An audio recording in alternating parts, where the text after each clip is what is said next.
I'm Geronimo Jack. Welcome back to BFC5. Beside me is Lance Cecil, none other than one of the greatest in the community. We just came back from a absolute 38-minute marathon. Team J versus Team Crutch. Lance, tell us a little bit of what happened. Give everyone a summary. They fought for 45 minutes. Team J was in charge of the game for most of it, I would say. There were a couple of opportunities where Team Crutch felt like they could have gotten themselves back into that.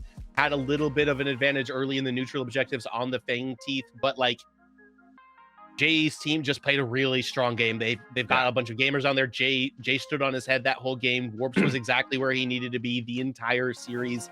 The ganks were perfect for it. They tunneled Akram.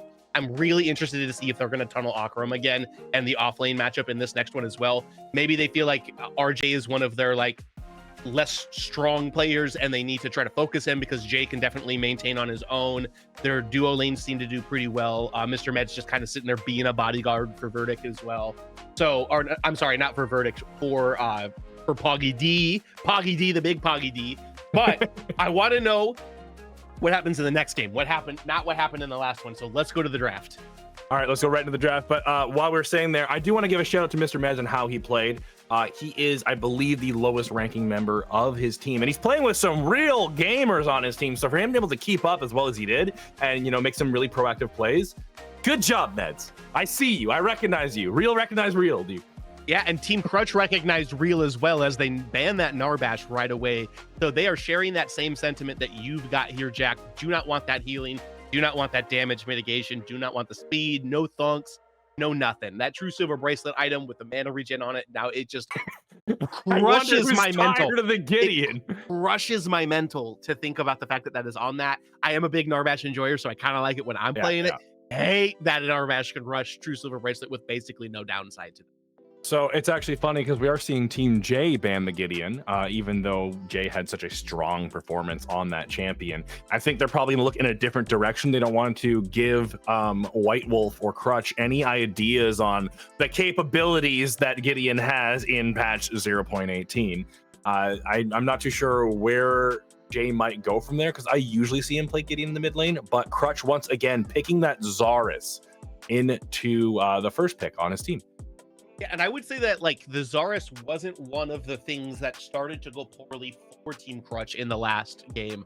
So not a bad idea to pick that up again. Zarus in a good spot right now. One of the Omega original heroes. Team J gonna pick up Aurora this time. So gonna get that off the hands of Akram. We talked about, you know, they're gonna try to do what they can to focus around. They realized how annoying that was to play against. Those ice walls in front of the inhibs, in front of the core, in front of all of the important spots can really separate a team fight for just enough time in order to take that advantage. They're also going to pick up steel as well. So the crowd control that is coming out early from Team J is large.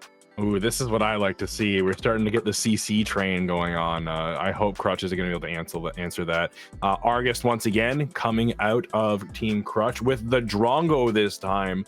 Drongo in a very unique position. He's got a couple weird builds that some people are cooking in the kitchen in the background. We might see in this event, maybe even this game. I know Cursor's been hanging out with Crutch's team, and Cursor, whenever he's around anyone, is always doing something funny that causes everyone to question things.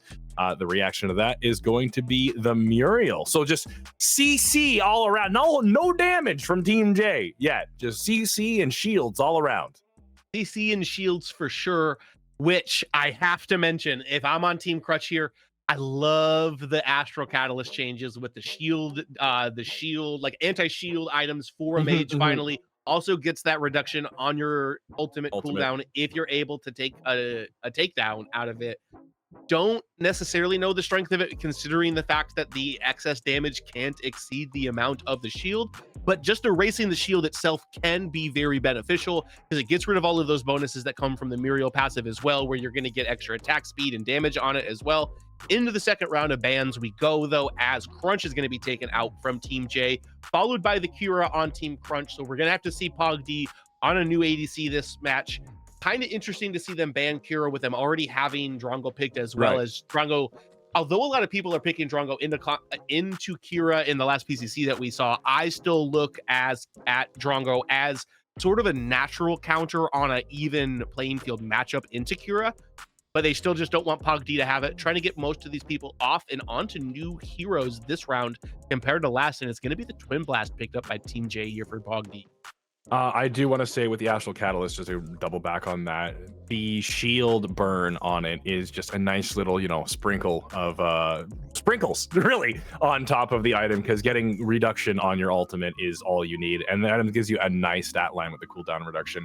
Kind of curious to see what's going on here with the team comp. Team J needs a high damage output character coming up next, but it's Crutch's pick, with the Shinbi coming out first, and Decker. Decker, I think, is going to be one of the...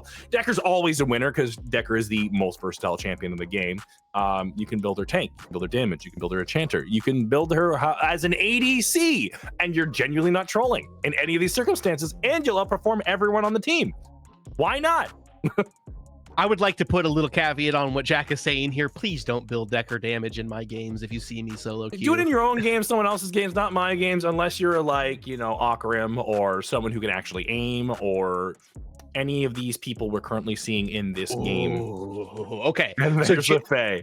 Jay goes Faye here, and I wanted to talk about this because I think that the new items and the new changes that have came into the meta are very good for Faye. We haven't seen a lot of her in a lot of competitive play up until this point throughout the existence of predecessor being around, honestly. Every once in a while, you'll have somebody, like Thunderburger, who's like a main to the hero that will whip the Faye out, but we're not seeing her like broadcast and really on display that much. I think that changes with this. I don't necessarily know the right way to build Faye at this point. I've been testing a couple of different things as I haven't gotten that many games in this week, but I think some of the potential on Faye is crazy. I used to really love Obelisk on Faye because of what she can do if she gets a bunch of extra damage on top of her, but then you have to sacrifice not being safe with your crest and not being able to go Epoch. Well, now Epoch's got cooldown reduction on it, which is exactly what Faye is looking for. And then there's this awesome new item in the game called Soulbinder, where if you damage somebody from afar, you deal extra damage to them, 8% extra, and you get a permanent stack of AP just forever.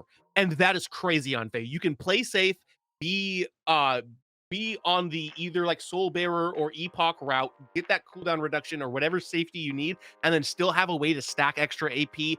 Very good for Faye. I'm excited to see how Jay performs. Well, let's get right into the game, because I have a feeling we're going to have a long time to talk about a lot of different things with how well these teams have been performing and how long that last game was going. But you want to talk about Faye? Faye's going to be a very interesting pick. Let's talk about the wombo combo around that Faye. There's a Faye ultimate that gets followed up by a cryo-sized Aurora. And just throw a little bit of a cherry on top of that, Muriel with a shield and a knockup. So... there is a wonderful AoE team coming through on Team J right now. It's exactly the damage that we need to see. And then you're going to have Twin Blast in the background going pow pow, pew pew, bang bang, the whole 9 yards. It's terrifying. Terrifying. Very terrifying. A lot of sustain that is brought by Mr. Meds in the team fights as well. All of those different shields. Muriel's gotten a couple of new tools in this new patch as well. We do get to see a change as we saw Aurora in the off lane in the last game. Gonna get to see warps on it in the jungle for this one. So that's kind of cool to see a little bit of a difference there and potentially some different build paths that they're going to go. But while we were in the last draft, we saw the Countess get banned into Team the Crutch. And you talked about how Akram is super proficient on Countess. I said that I think that Akram is like more of a Shinbi main. Well, now we're going to see it. It's Shinbi into Steel, which is a very interesting matchup. I think that it kind of leans Steel's way, which I think is one of the only offlaners that is like actually goes that way. Akram did pick this into that Steel. I'm not an offlaner though. Jack, what do you think about that matchup? I think Akram being as proficient on, like I said, Akram's a Countess main, but Akram being as proficient on Countess and Shinbi will lend a lot to this. With that being said, Shinbi is allowed to create that space, and if Shinbi gets engaged on it anyway, has the means to create more space. So it could just be Akram, slowly poking damage from afar to get it through. Crutch on that Zarus once again, and this time it's going to be warps on Aurora in the jungle. Despite him doing as well as he did on Chimera last game, it'll be interesting to see how he performs here. will be, I mean, a little bit different types of heroes, both kind of the engagers, but they do it in a much different fashion. You know, you just kind of got to click a button on Chimera. A little bit more goes into it with Aurora, and you become a little bit more vulnerable depending on the way that you build. But we're gonna have to see how those change. I am kind of surprised to see Warps not just go right back to Chimera, especially with them getting through the draft, not being banned. Maybe they just prefer Aurora over it, as they did pick that in their first rotation alongside the Steel. But we've just got a little bit of a poke war going out here in the duo lane. The damage that Muriel can do early with the Q into the autos, especially with a Twin Blast who can get multiple shots onto you as each one of them are amplified by the damage of the Q, can really start to add up. So both Drongo and Deck are going to have to be a little bit more careful of that. But speaking of being careful, it looks like Mr. Meds is the one who needs to be careful. I was going to say he walks away with 20 HP. Absolutely incredible, but it's Crutch wrapping around the corner now, see if he can get that range spear in place. Meds knows what to do, probably in the direction from his team to back up. Aurora into the jungle now as well, doing what she can to maybe stop this small invade on the 3 camp that we're seeing happen on the side of the map. And Crutch is able to secure it and back away. He does take a little damage from the grenade. Decker Cage coming down just at the right time to save Crutch's life from the potential Aurora flash in. And that's going to be a nice little push off, a nice small advantage in favor of Team J. And we're going to have everyone just back off, reset, and, you know, do it again. Yeah, and I gotta just say, as somebody who is observing these as well as casting them and stuff, I love seeing people that are well above my skill level play these heroes that I just don't understand the interactions for yet, that I haven't had the time to test out yet. I am learning so much about the way that Aurora works and her interactions with different things through this just first 2 games of this series, and that's one of the things I love about Comp Predecessor and specifically BFC today. Yeah, it's going to be a really interesting showcase. I think that's one of the nice things about having a community event, a community like a solo sign-up tournament, a draft tournament, so early on in the patch, in such a massive patch, because things have changed drastically. There's a right way to do something, but no one knows what it is. We do have Aurora right now, a whole new character popping in. We have Grim as well, who hasn't seen himself much in any sort of competitive environment, any tournament play. So there's 2 new variables as well. We saw Grim last game, we saw Aurora last game, and we are seeing the power of Aurora, just like I said. And like you said, the zoning, the control that character actually has is going to be creating such a unique playstyle, a unique element to Predecessor that we haven't seen before.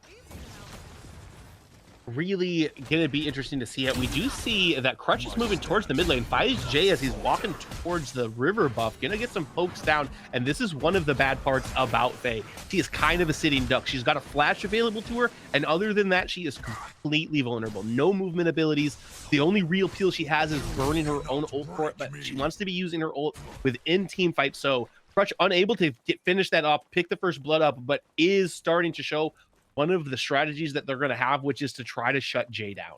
And we see Warps coming into the 5 camp of the enemy team. He was actually on vision, I believe. So the fact that no one's collapsing on him just yet, no one really paying attention to that, is a little special. There is a little bit of vision there as well, so they are aware the camp's coming up. And the gank should be coming out in favor of Warps. The dash coming through to block off the Twin Blast, who has to force his own blink out, followed up by a little bit of supporting damage from his duo lane. But those plays are the ones that are going to make Aurora as strong as she is.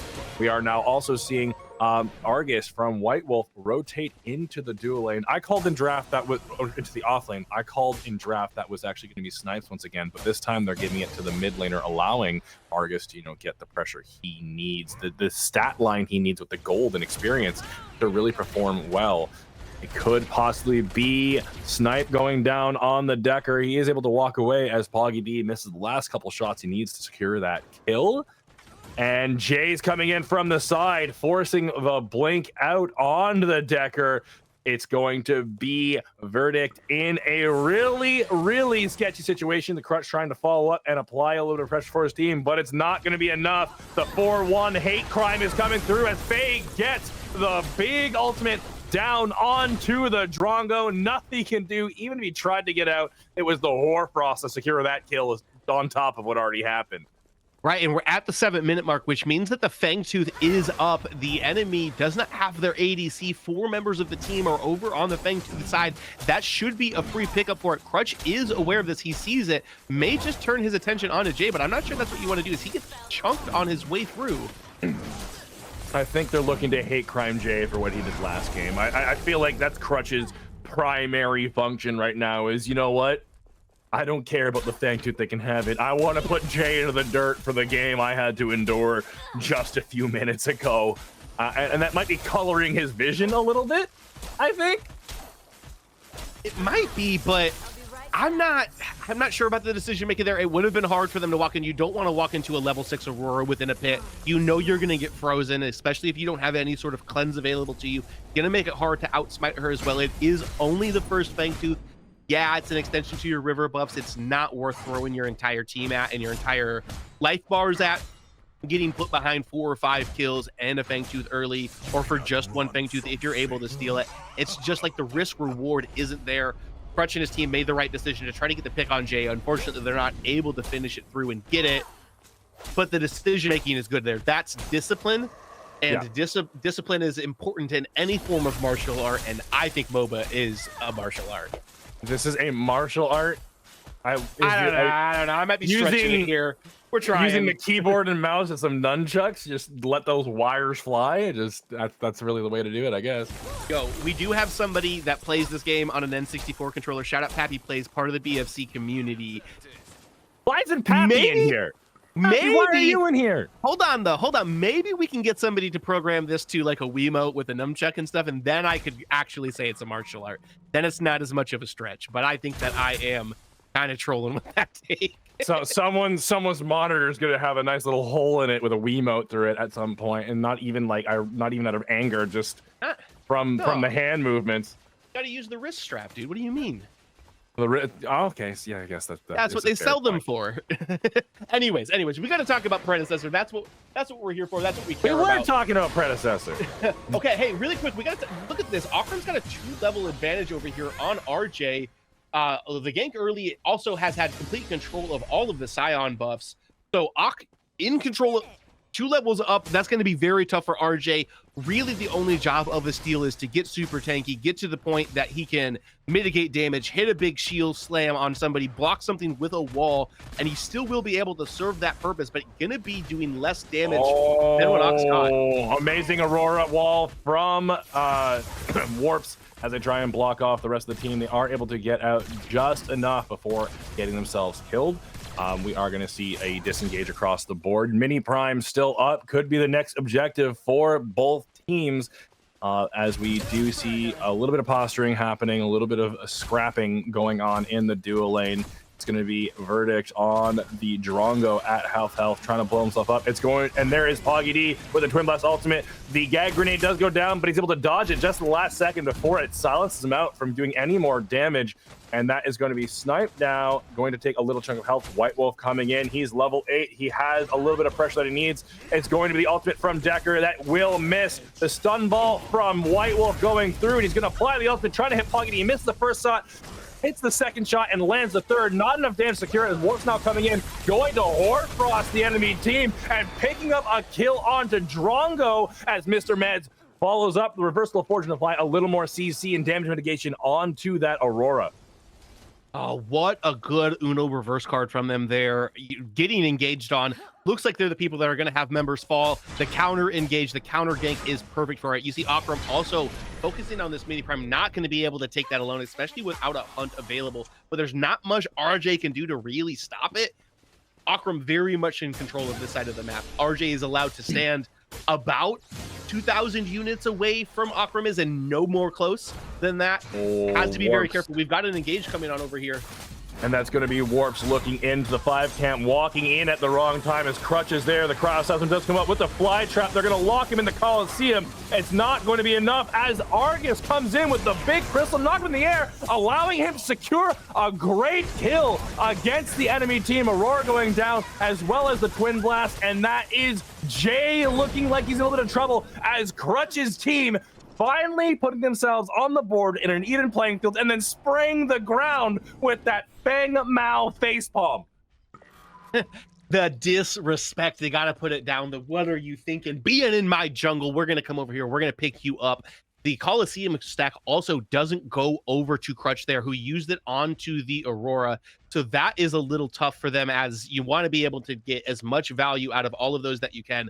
But the real hero, that TG White Wolf coming over, knocking him up with the crystal, causing some disruption, able to even this up. And once again, 12 minutes, Jack, we are on almost even playing field.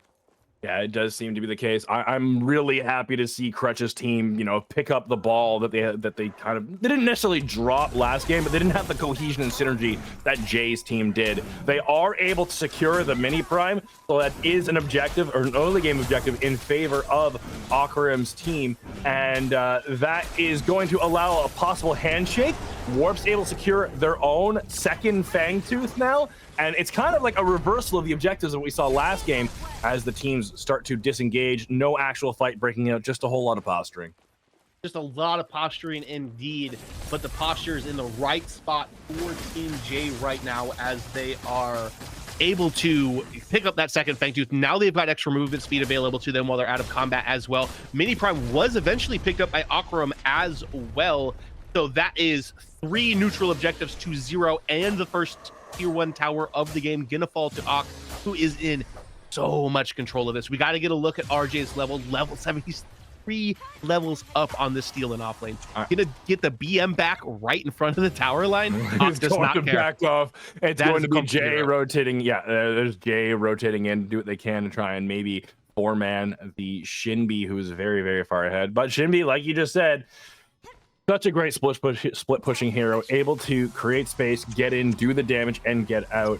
And you don't ever want to see a Shinbi position, because that entire half of the map now is gone. Steel has no lane. The best Steel can do is rotate out and hopefully apply the pressure he needs to do using, you know, just Steel's presence to contribute to those team fights before Akarim takes that entire lane out. And that's all this game is now. And Ak still has the mini prime buff, probably for close to another minute at this point. Steel had to push all the way from his tier 2 tower. Ak could use this time, move to another lane, try to push another tier 1 down, or she can go and just continue to deny experience and farm to this Steel, who is already super far behind. Yeah, Shinbi's got that space diaper skin on, but it looks like Steel's the baby in this situation. Okay, yeah, that skin is something, right? You know, like, I love that skin. I own it. I own it. I love it. I think it's very good. I was very curious how they were going to do Shinbi skins, because she's got so much skin showing. There's so much like little cloth on her. It looks like they've got the right idea in the right direction to go for how to make her like have a decent skin, and I like that a lot. I could just give her an actual pair of pants. No, you can't give her pants. What are you talking about, Jack? You got to try to sell the skins, and skin sells. Okay. Okay, I get your point. Skin does sell, but there are other options that they could do. They could, you know, a pair of pants is an option for the skin. I think the character is kind of interesting on the visual effects and what you can do and the things you can explore as far as skin thematics are concerned. But you know, we're running away from ourselves, getting on a tangent. It's going to be Jay. Yeah, it's going to be Jay going to get aimed at with the Coliseum. Fly trap comes out, won't be enough. Reversal of Fortune coming through, going to do what he can to save the mid laner. Won't be enough. It's going to be, actually it is enough, as Crutch goes down to Poggy D. Poggy D also picking up the kill on that very, very fed Shinbi.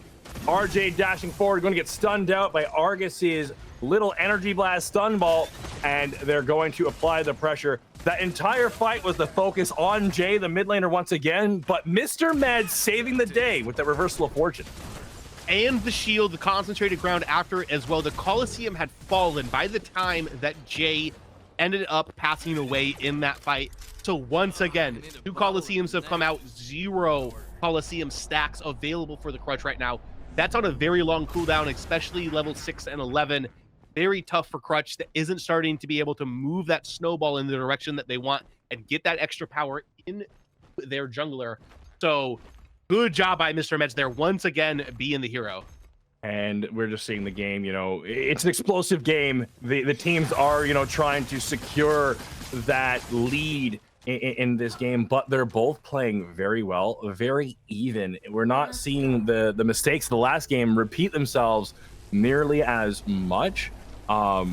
we are seeing Mr. Meds in a weird position trying to ward them out as Snipe is followed up by his jungler to create that vision clear that the team needs, the pressure in the jungle to clear the wards out. Mr. Meds dropping down in a weird position.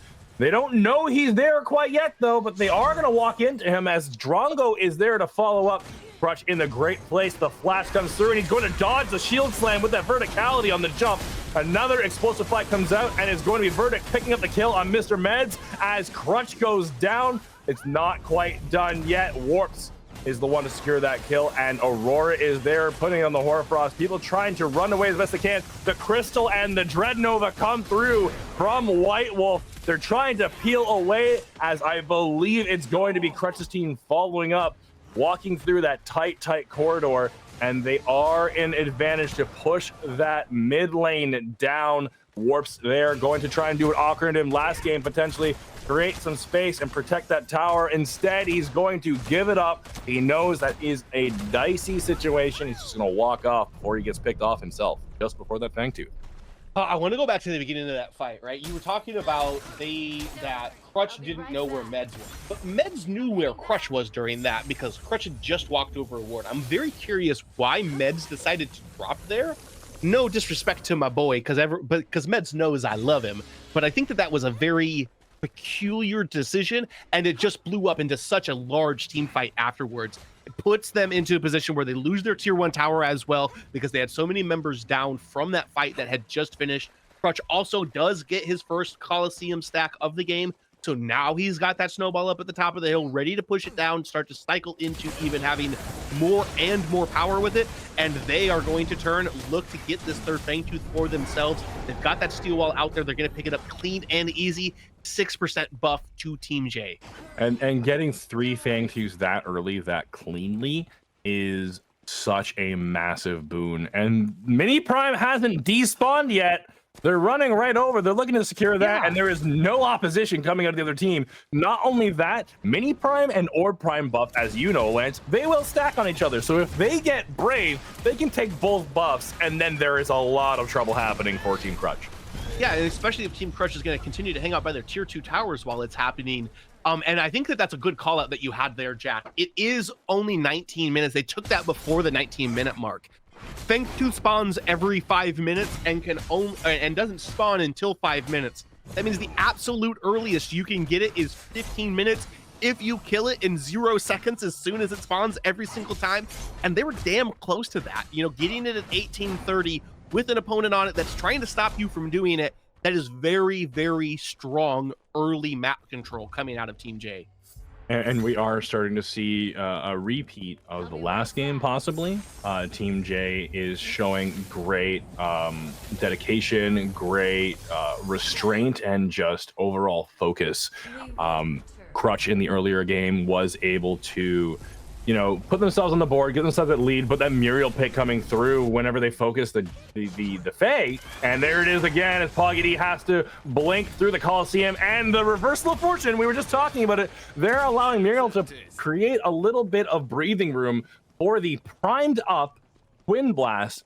In the right lane right now, we are seeing Jay and Steel begin to run down Akarim. It is going to be the rest of the team to follow up, forcing the blink out of Akarim as they are going to run down the very low health. Twin Blast going with the ultimate. It's not going to do enough as it hits the wall, but Jay is there to secure the pick.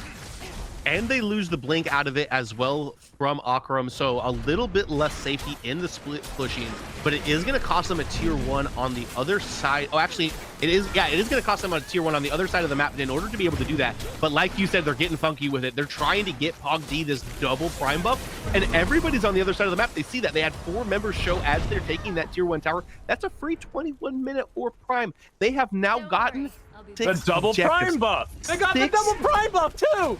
6 neutral objectives in 21 minutes is so crazy. It's so crazy. That is, yeah, that definitely we are seeing Jay's team just with such a strong showing at the start of the game. Warp's now going to jump on to Argus, who has to flash away in the background. Snipe is there to try and help out. It might not be enough as a shield goes through for White Wolf. He's going to burn the Soul Bearer. Warp's just running down the team in the backline, but it's Crutch to answer that call and turn the trade into a one-to-one. He managed to pick up the kill onto Muriel. Yet another one going down. Biting the dust is Poggy D. The team piling in, and Crutch able to answer the call and even up the score with a 4-to-1 trade, 8-to-8 at 22 minutes. Oh, and that is so crucial. Only the Steel, who is behind in levels, only ahead of the Muriel on his own team, completely behind. Oh, actually not the Decker either, but anyways, that we're not talking about levels. Only the Steel is the person that has the Or Prime buff picked up at 20 minutes when they picked it up. That is so powerful to have, because it's so hard to be able to stop and stop the wave pushing for it and be able to clear those. So now only one member has it. Hog D had both of them taken away from him because he had the mini prime, as we've talked about a couple of times as well. And they got a tier 2 tower while they were giving up that Or Prime buff. They're about to pick up a second tier 2 tower as well. So although the neutral objectives are going Team J's way, the map, the towers, all of that sort of stuff is starting to follow the direction of Team Crutch. And yeah, it seems to be like the game's evening out. We are seeing Jay's team, you know, we've talked about Jay's team, how well they're doing. But Crutch's team is keeping themselves in the game. Just like last game, every time, you know, they put themselves in the game, it seems that Jay's team is buckling down, saying, no, you don't have what you think you have. We're going through. They managed to get themselves a double buff onto their Twin Blast, getting every objective in the game, and then somehow losing the team fight in the enemy jungle. So what does that say about Crutch's team? You know, they're high every statistic now. They're on the back foot, winning full-on team fights. It means that they're executing their game plan well, in my opinion, right? The fact that they were fighting into an Or Prime buffed up, 3 Fang Teeth buffed up team at 20 minutes and just clearly won that team fight. Yeah, they had a couple of good advantages in it. They got a couple of good angles, a couple of good routes, early flanks onto it. But wiping 4 of them out when you're that large of a deficit buff-wise is incredible, and it shows the team fight potential for Team Crutch. Yeah, we are going to see the Fang Tooth, Primal Fang Tooth at 24 minutes. Such a big and early objective. The posturing is starting to begin as the teams are ready to set themselves up to see what is going to happen next. The entirety of Crutch's team just around that corner, waiting for someone to react and make the first mistake. Foggy D and the rest of his team are looking to clear that midwave out and make sure they have the pressure that allows them to sustain the positioning of that objective. People starting to begin to kind of peter off and go on their own way, you know, not waste too much time in a single spot. However, the tension continues to just build. It's getting thick in the air. I don't know where this might go, honestly, Lance. So I think that they're going to look at each other for a little bit here, and nobody's going to step out of position. You see Crutch has already moved away, looked towards going and picking up his red buff. Ock looking to move over to the side as well and start that potential split push coming up. Actually just picks the river buff up, has the movement speed. That might be the edge they need to try to get into a flank here. Nobody knows that she is up here on this Shinbi pick. Warp's also around the pit with Decker on his side. I think that they're just looking to get these people, draw them away from where they're comfortable at and get a pick up onto them. Warp's actually going to move away to his blue side, which is going to bring Team Crutch into the pit. But we do have it going on for Warp's already. He has the passive flowing. That blue buff still needs to be taken. They haven't committed to doing the Primal Fang Tooth quite yet. The air is getting thick with the prospect of a team fight that's going to break out. Both teams know the second they move too far away from that Fang Tooth, it's going to give the other team the exact moment they need to begin that objective and start that fight to their advantage. And I don't think we've been sitting in this one spot the past 3 or 4 minutes now. No one wants to give it up. Crutch knows he's going to go in, he's going to sweep it, but everyone is watching through the corners of their screen. It's going to be this for the next couple of minutes. This is going to absolutely blow up whoever gets this team fight is going to put themselves at such a great advantage. Crutch now walking off. He's going to make the first initiative to get some pressure into the mid lane as Mr. Meds answers his own lane on the off lane. And this is a great play by the Muriel, because Muriel can clear that wave as best she can and then just follow straight through into the pit. It has broken out. The teams have decided what they're going to do. Crutch's team going to start the objective. It's getting close to half health as the rest of them are falling through. They're looking to peel off to engage the fight. He's dashing forward, looking for that twin blast. He Coliseum's alone into 4. It's not enough as Muriel follows up to apply the shield onto his team. Crutch throwing the fight there that he had the advantage of. No one's there to help him. What was that? I was waiting for some bing bang boom and I got a small fart. Yeah, and that puts them in a bad spot. So now Team J has the smite advantage. They've got 30 seconds here. I don't think that it's wise for Team Crutch to move in and try to do anything. This Warps is going to be alive, is decently tanky at this point, has the Oathkeeper, the Megacosm, the World Breaker, is going to be able to secure that if they try to do anything. They're actually going to make the decision to move over to the Orb Prime. Oh, and they've already been what on it. Team J is doing here is very smart. They move their jungler, right? There's no contention from the other team. You don't need your jungler there in order to get this hunt. Crutch is still dead for 4 seconds. If they continue to whittle this down, they're going to get themselves double buff. And this could be it. There's no jungler for Crutch. They're going to walk in and they basically just leash the Orb Prime. Oh, that's for Jay and the rest of his team. They didn't have the jungler there, and like you said, but now it's going to be Poggy D running through the enemy ADC with the double buff, and this game is in a lot of trouble. The score is 10-8, but the objectives are telling something completely different. I'm telling you, if Team Crutch is able to get themselves back into this, pick it up, put it together, and win this game and move it to a game 3 somehow, how Team J survives the mental of knowing we're up 7 neutral objectives. We've gotten 2 Orb Primes. We've gotten 2 mini primes. they've got 8 neutral objectives. So 2 mini primes, 2 big primes, 4 Fang Teeth, 1 Primordial Fang Tooth as well. Like, how, if you can't finish a game out like this, Team J, I don't know how you expect to do anything in game 3. But I think it's going to be very, very challenging for Team Crutch in order to find a window to get themselves back into this. Maybe a DC? Maybe? I don't know. Maybe. And we are seeing the T2 tower go down in the duo lane. Knives are trying to back up before he gets caught out himself. They're continuing that pressure in the mid lane and the duo lane as well, with the Fae off on the side lane for the 1-3-1. Crutch blinking straight into the Argus Crystal, and he's going to apply the Coliseum on to the enemy ADC. They are able to pick it up, so allows a Coliseum stack to go through for Crutch. The rest of the team backing up. That is 1 member down out of the 4 who have those big buffs. Jay in the off lane, he's able to secure another T2. They're continuing that pressure as Warps and RJ are looking to take down the mid lane inhibitor. Verdict doing what he can to apply some damage off. The rad rounds might go through, but Mr. Mad's applying the shield to save the day and make sure the steals can go down. Jay securing the tower on the T3 in the off lane. Everyone's falling into secure, and it's going to be Drongo going down himself. 1-to-1 trade, but overall the objectives still flowing through as Mr. Meds and Warps are looking to take down the inhib in the duel this time. It could be Crutch going down himself. He's able to block away as Decker's Cage does secure the safety of his teammate. Dreadnova coming out from White Wolf, followed up by the Decker stun itself, and they're both going to miss, but it's going to be a kill secure. That's 2 members down, with the double buff being cleared on Jay's team.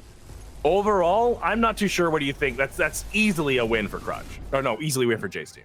Absolutely. You take 3 inhibs. Jay even gets the 1v3 kill where he picks up the Drongo in that after taking the inhib, able to escape, keep his double buffs up as well. So both the Steel and the Face still have them, as Twin Blast was taken out decently early in this. So still some good pushing pressure. All 3 inhibs down. Unfortunately, there's not much that they can really go for right now.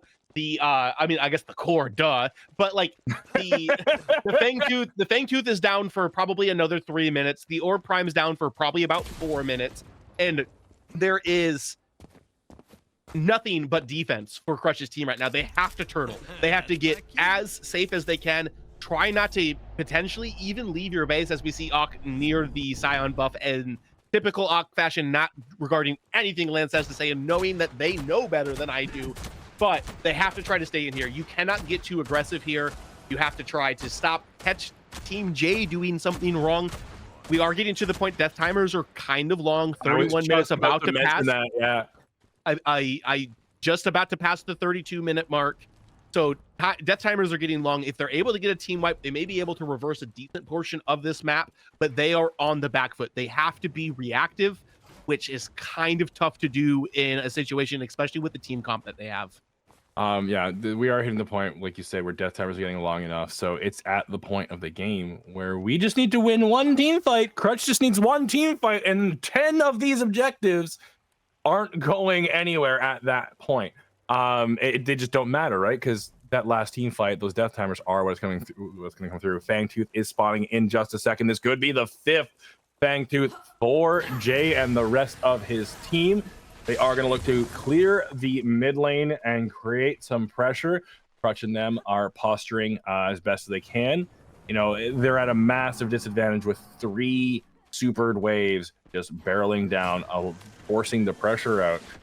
Muriel in the off lane getting ready to jump in as Warps makes the call to go through.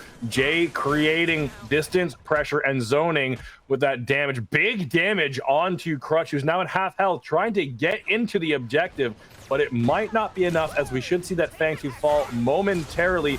Warp's not there to smite it just yet, and Crutch going through at a quarter health. He's going to Coliseum onto Jay, who's going to blast the Epoch in the back. Okram picking up a kill onto the ADC, giving them the advantage they need. The rest of them following up as Okram just barreling down to the 3 camp in the corridor, using the bomb plant to get through, and that could be the start of the objective. Muriel in the side lane now, pushing for core, forcing Crutch to back off, creating a really interesting dynamic where we do have Crutch's team on the Fangtooth, but the jungler's not there, and Warps is just waiting over the wing, looking to see what the health is. And you saw he used the ice wall to walk in and safely check the health. He's going in again, but he's a little... No, he managed to cure it. Once again, that's the 5th Fangtooth. He's going down for it, but Shield Steel is coming in to try and peel for the rest of his team. It's not going to be enough in a weird situation. The last one alive to actually get that 5th Fangtooth is going to be Muriel. That was, I'll take a second and I'll let you talk more about it. But the way he used that Aurora wall to check the health over that wall is, I've not thought of that. You talk about it, Lance. There's only one other hero that has the ability to check the health, get in and get out and still be safe about it, and it is Kalari. But you have to commit the passive of the double jump or the triple jump in, right? So you can jump in and then like check it and then hold S and jump yourself back out of it. That is a new interesting Aurora tech. We talked about it at the beginning of this game, how, you know, we're seeing players that are really good and proficient at what they're doing, piloting new heroes, but we have a fight that's about to potentially pop out around this or prime, so we might have to stop this discussion to talk about it. No, it looks like they're just going to get it cleanly, but that is some of the potentials and some of the reason that you are all very lucky to be watching BFC today and to be able to see these higher level players execute these new mechanics and potentially teach you in learn real you a time. couple of things In real time. In real time. And right now, you know why they call it the present, Jack? Because why? Because it's a gift, man. Oh, yeah, I see. Okay, but we got to talk about this. So, the other character, just to add on there, Howitzer can do as well, but he's expend his whole ultimate to get in there. Exactly. So like in order to be able to like do it and get out, because you could put that wall up and then you could Aurora passive jump into it after you know that the amount is good and that you're good to go in and try to secure it. And shout out to Mr. Meds for being able to distract Crutch. They had to set somebody back, or Muriel of all people would have gotten to that core and potentially ended that game. So Crutch has to go defend. He's one of the only people that are around and able to do it. He had to reset after picking Jay off in the Coliseum, and then the rest of the members commit there. I don't know why the 4 of them decided to go on that Primal Fangtooth without Crutch around. Maybe because they had like a couple man advantage or something, but you still know that Aurora is around and available, and you're starting that, and she can just walk in and do it. So maybe a little bit of a mistake there, but they won the team fight after. Now they do have this or prime buff themselves as well, but because of the fact that they have 0 Fangtooth right now, it is 1 minute shorter than it would be for Team J if they were the ones who got it. And all Jay's team has to do is just wait that timer out. They are in such a good spot. They have pretty strong wave clear coming out of Faye. They have Aurora's wall to block off any sort of pressure they need. So they can just, you know, turtle out and defense this prime push. We are seeing Crutch's team able to clear a bit of wards. The shield wall too. I didn't even think of the shield wall to be able to mitigate that damage on those pushes as well. So a great anti-siege comp being built by Jay, but that tower was low enough where we needed to wait for that minion wave to walk straight in. Aurora going to apply the ice wall and stop the minion wave from going through, giving a little more time once again for Jay and the rest of his team. Crutch now appearing to take a little bit of too much damage. Warts blasting forward with the cryo size, and he doesn't actually manage to hit anyone significant, but shield slam is going to go through from the steel as they are able to secure a kill onto the Drongo. Crutch at next to no health. They're going to follow up. He does manage to secure Poggy D on Twin Blast just before he goes down himself to Jay. In the side lane, it's Okarim on Shinbi barreling down that split push and getting themselves yet another objective. Yeah, great split push by Akaram there, able to get in, take that inhib down. So now it's actually Team Crutch that has the map advantage. All 3 inhibs had respawned for Team the Crutch. They've got not regular minions, not super minions, pushing into their core now, but now they've got one the opposite direction as that good split push just came out of Ak. Has the double disco dash. Faye's not really going to be able to do much to lock down Akaram. Knew that they were safe in order to be able to take that. Now they're going to go in, steal the enemy blue buff as well. And I'll tell you, Jack, I was mentioning how tough it's going to be mentally for Team J if they end up losing this game, beating up 8 neutral objectives, having There's 3 a possibility. down. I'm starting to see it. The scale has came through for Team Crutch. Everybody's at 6 items, or very, very close to 6 items at this point. Shinbi, the AP assassin, able to get in, get out. Ak very, very comfortable on that. They're looking kind of spicy right now, Jack. This is kind of anybody's game, and that is not the case from what we saw earlier. Yeah, if we're looking at the items and the levels right now on items, experience alone, Verdict and Snipe are the lowest on their team compared to the dual lane of Team J. If you look at it, they're under the level of they're on par or under the level of the enemy support, which does say a lot. And the fact that they're able to pull through in a lot of these plays says even more. Fangtooth is looking to come up right now as the teams begin to position themselves once again. Hopefully this time Crutch's team is able to make a slightly smarter decision aside from ripping a Fangtooth but your jungler and having the enemy jungler right there beside it, knowing he's there to smite it away from you and, you know, undoing all that hard work. But they need this Fangtooth to get that buff, to give them some damage. In the off lane, Muriel's barreling down that one again because she knows that she can just ultimate straight into the team fight the second anyone has to answer there. It's either inhib or a team fight. Crutch needs to pull through right now. Not Crutch. Yeah, Crutch needs to pull through right now. They need to begin that team fight on that man advantage, or they need to answer, and they're going to do neither. They're going to answer the inhib, which seems like it's going to go down anyway, and they're just going to give it up as the team fight is breaking through. Akaram at very little health. Warps following up with a dash, try and close that distance. Will not be enough of what they need. In the side lane, we are seeing a split decision on this macro. No one knows exactly what to do, but Crutch in a weird spot once again, almost getting himself caught out. I used to back up into the dual lane with Shinbi now creating their own split push, seeing the fact that that super wave is doing the work that it is. They're barreling down, looking for another mid lane. Mr. Med's now getting caught out.